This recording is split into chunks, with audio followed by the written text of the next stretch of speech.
Kerala high court ने corona के खिलाफ जारी लड़ाई में एक बड़ा निर्देश दिया है। उच्च न्यायालय ने सोमवार को टीकाकरण अभियान में महत्वपूर्ण हस्तक्षेप करते हुए कहा कि निजी क्षेत्र में पहली खुराक लेने के 28 दिन बाद कोविशील्ड की दूसरी खुराक लगाई जा सकती है, लेकिन यह समय सीमा सरकार की ओर से मुफ्त आपूर्ति किए जाने वाले टीकों पर लागू नहीं होगी।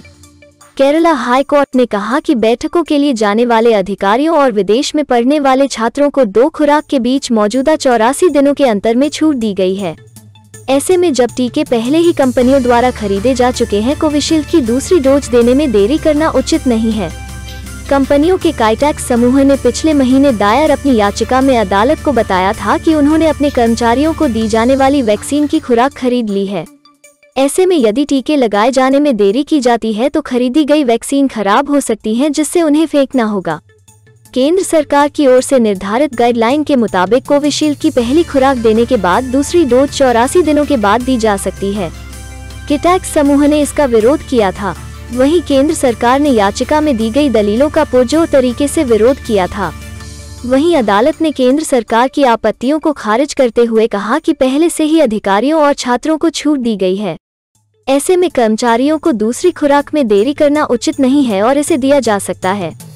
हालांकि अदालत ने यह भी कहा कि 28 दिन की अवधि के बारे में दिया गया उसका फैसला सरकार की ओर से की जा रही मुफ्त आपूर्ति कोटे पर लागू नहीं होगी। अदालत ने पिछली सुनवाई में केंद्र सरकार को बताने के लिए कहा था कि कोविशील्ड वैक्सीन की दूसरी खुराक लेने के लिए 84 दिनों का अंतराल क्यों लगाया गया है। अदालत ने यह भी पूछा था कि क्या इस अंतराल को कम करना संभव है यदि टीके स्वयं पार्टियों द्वारा खरीदे जाते हैं।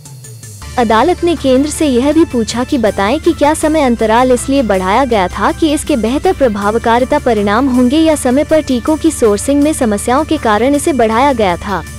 केंद्र सरकार ने एक अन्य मामले में केरल हाईकोर्ट को बताया था कि कोविशील्ड की दोनों डोज के बीच निर्धारित अंतराल वैक्सीन की किल्लत के कारण नहीं बल्कि इसके असर को लेकर है।